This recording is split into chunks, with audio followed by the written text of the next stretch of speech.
Hi, I'm Leslie Lewis and I'm here on Artist Aloud doing my rock and roll thing. Well, I was born into a sort of a musical kind of family in the sense that my family is a choreography family. My mother's a dancer. My father's been one of the biggest choreographers in Bollywood. He's done some of the biggest movies that you might have seen: Sholay, Sargam, all the Hai Ke Paan Banaras, Yahoo, Jungli, Evening in Paris. I mean, hundreds of them. All the biggest hits in Bollywood. So I grew up with that, but my dad used to play tabla and, was very interested in electronic music and in the sense that electric guitar, and when the synthesizers came out, the whole synthesis angle. Not that he played, I think he just wanted to be, he always told me I would have been a music director, but I don't think he had it. He was a great dancer, he was a fabulous choreographer, but I don't think he would have made a good music, a great composer. So I decided might as well I do that.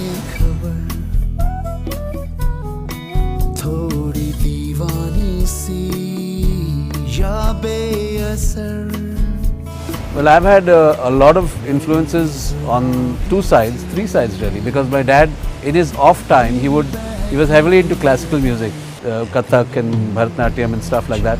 He was also with the classical musicians, so I grew up with Zakir Hussain, I grew up with Allah Rakha, I grew up, that was the mahol that I grew up with, Sitara Devi, all stuff like that. He would listen to a lot of classical music in his off time. So I got exposed to Vilayat Khan, Amir Khan, all the massive, really good players. I grew up with R.D. Burman, Helen Auntie, that's Helen. And, I was the kid that was around playing while they were composing and, shooting and stuff. I grew up with the Bollywood edge, that angle. And then, because I went to boarding school in Mount Abu, St. Mary's, I got exposed to a lot of rock, which is where, my dad would go for shootings, sometimes like to Paris and stuff like that, and he'd bring EP singles of the Beatles, just like a 45 record. But then when I went to boarding school, I got heavily influenced by the Beatles, Jimi Hendrix, Are You Experienced, that album, Cream, Wheels of Fire, massive, Led Zeppelin, The Who. So three completely various angles. Actually, even the fourth one, because the fourth one, I think a lot of people have missed that one. And I was lucky because All India Radio has probably the best collection of real folk Indian music in their banks, which they don't release, it's not available. And as a kid, I've always looked for folk music. I've loved folk music because at 2 o'clock in the afternoon, they'd always play this folk program. And I have heard some of the best folk music of India playing on the radio. You can't buy it, you can't get it. I spent my whole life trying to look for it. Finally at Coke Studio, I managed to do something with folk. But I love folk music and I grew up, so that's probably the fourth angle.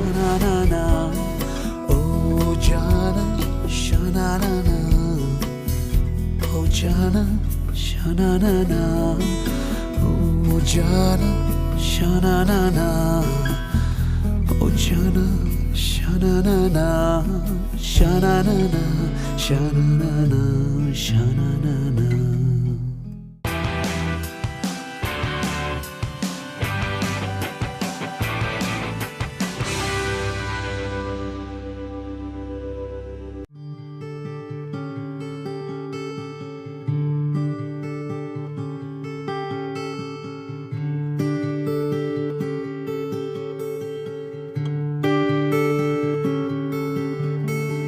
तन्हा सा हूँ, लम्हा सा हूँ, ठहरा हुआ, सांसें ये तेरे बिना है कहाँ. When Hari and I formed this band and we said, okay, let's go and play live and let's form a band. So what should we name our band? We were trying to come up with names and we keep coming up with Sanskriti type names, you know what I'm saying? And it just wouldn't go with our music, because our music is not about that. It's not about our culture or something, it doesn't have that space. So Hari went off to London and he was having tea with he's got a Parsi friend who lives over there. So he lives in England, he's Parsi but he's half British himself. And he was having tea with him and that guy told Hari, he said, Hari, you know what my British friends and I call each other? He said, what? He said, colonial cousins. He just rang the bell. And that was where the name came from. When Hari came and told me, hey, Nansun, colonial cousins. It just rang the bell. It was just perfect. I mean, so much to the point that I was really jealous. And how the hell did you get this name? Because I came from advertising. I thought I would come up with a cool name. I go anywhere in the world, they say, what's the name for your band? They say, Colonial Cousins. Oh, Colonial Cousins, okay. It sort of rings some bell. लम्हा सा हूँ ठहरा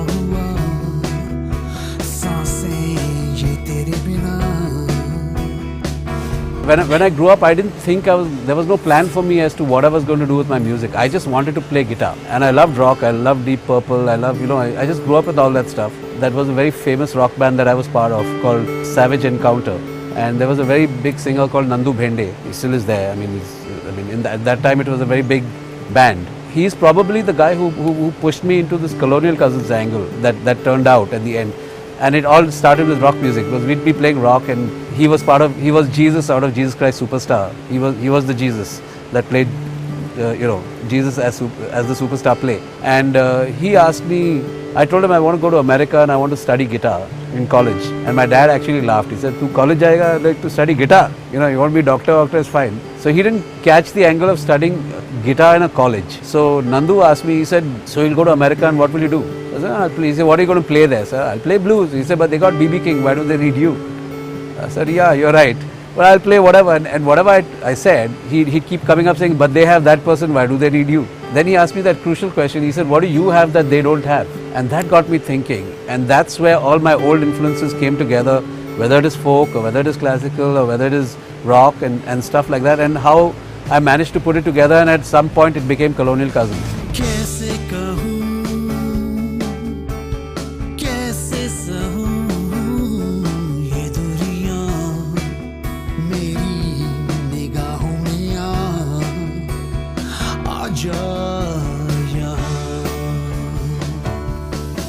I've always had a hard time bringing rock to the Indian masses because Indian music fundamentally is sweet. They don't like noisy stuff and they don't like distorted sound at a pure Indian level. So for years, rock music was like, "Hey, put that thing off." Even my mom would say, "Arey kai chale, ban kar."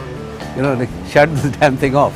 But I tried, so through many jingles, I've tried to bring rock in. So things like MRF tires, stuff, Tata Sierra takes the rough with the smooth. So you're bringing the rock element into the music. And then at some point, there was a young singer called KK, who I tried to promote at that point, and I got him a deal with Sony Music. And we decided that, okay, I'll do like a soft rock album, but because KK has that style, and that was KK's style. He's quite a rock singer himself. And I said, I don't want him to sing just Hindi songs for the sake of it.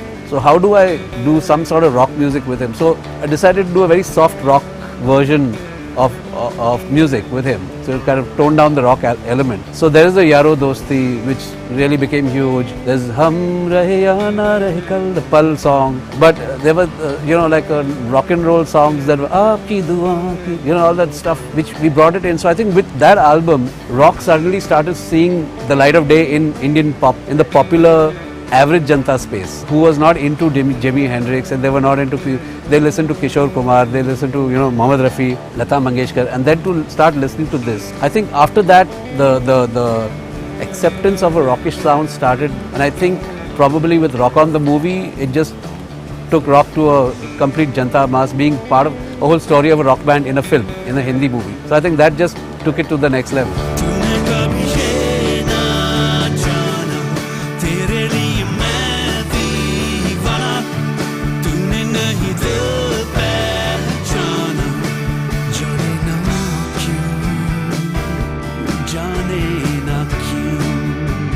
The Pal album, which I did for KK when I introduced him as a young singer, was the turning point where the average audience started appreciating the sound and the feel of rock music, which they used to call Western, and at some point they stopped calling it Western and said, "Ye acha gana hai." I think that really started spinning the wheel. Now that I've released my own album called Tanha Sa Hoon, I've really gone back to being 18. I've gone back to my guitar. I've gone back to the kind of songs I like to sing.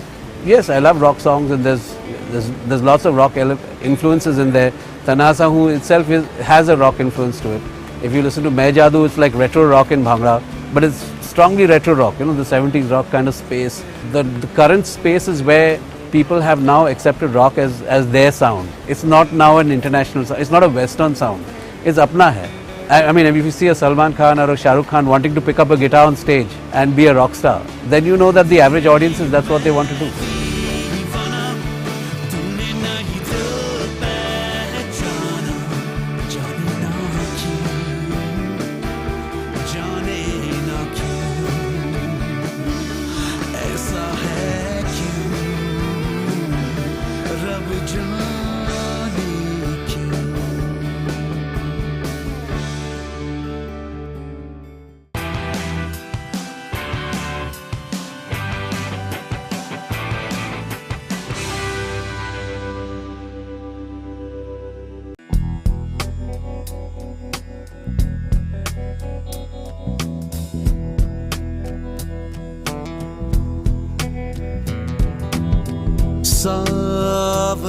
Savariya calling me again. Savariya calling me. In my opinion, the music today is largely spearheaded. The younger generation, the newer generation have, we have bands like Pentagram, Sharon Funk, which I think have been independently doing their own stuff, standing their own ground and damn everybody else, which I think is fabulous. So I think the independent space to produce your own kind of music has grown, and rock music, has become part of the system, so much so that now that everybody wants to pick up a guitar and say, boss, mujhe guitar bajana hai. And I can, definitely with Coke Studio, bringing back the live scene, because on Coke Studio is probably the only thing that I did, very important, is to be able to bring a liveness to the music back. And all 51 songs are recorded from start to finish. If anybody made one mistake, we went back to the beginning and we recorded all over again. So there's a very live quality to that music. And the feel of a live band playing rock and doing Punjabi folk or Tamil folk or Hindi or English or whatever it was, I think that's kick-started a whole genre of kids wanting to pick up that guitar and go and form my band and play. And that's why I'm seeing, spaces like NH7 and a lot of those kind of movements happening in the country. There are a lot of rock festivals coming up, just because there are that many bands now who want to do it.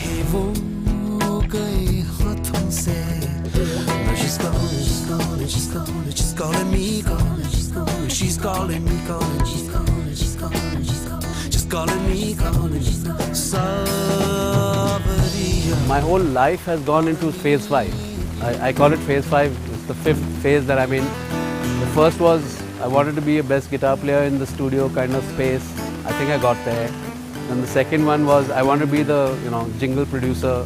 I think I've done every brand in the country, produced so many jingles.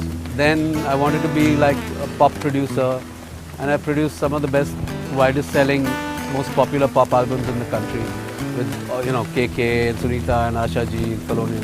And then I wanted to form a band that we would go and play live and we'd sing, and I did Colonial Cousins, so there's not much more to do after that. So that's 4 reinventions of myself, and now I just feel, and I have been feeling this for the last year, that I just want to go back to my music. I want to pick up my guitar. I want to sing my songs my way, the way I sing it. A lot of people have never heard me sing before. So now, for the 5th time, and finally, I don't think I'm going to reinvent myself anymore, because at this age, you don't want to keep doing it again and again. But it's something that's been coming to me for the last year, and I've just wanted to drop everything, pick up my guitar, sing my songs. And everybody knows me as a composer, but they've never heard me sing and they've never seen me perform. So the singer, composer, performer, they've not really seen. So on Tanhasa Hu, you'll really hear Leslie sounding like Leslie and not adjusting his voice for anybody else in the song. And so that's the first time. A lot of people heard it for the first time. They heard Tanhasa Hu, says, right in the beginning, says, who's singing? And I said, that's me. That's you. And of course, then my style of singing sort of gave it away. But right in the beginning, they were like a bit shocked. But this doesn't sound like you. I said, yeah, because this is my real timbre. So I'm saying, like I told you earlier on, rock today for an Indian is apna music.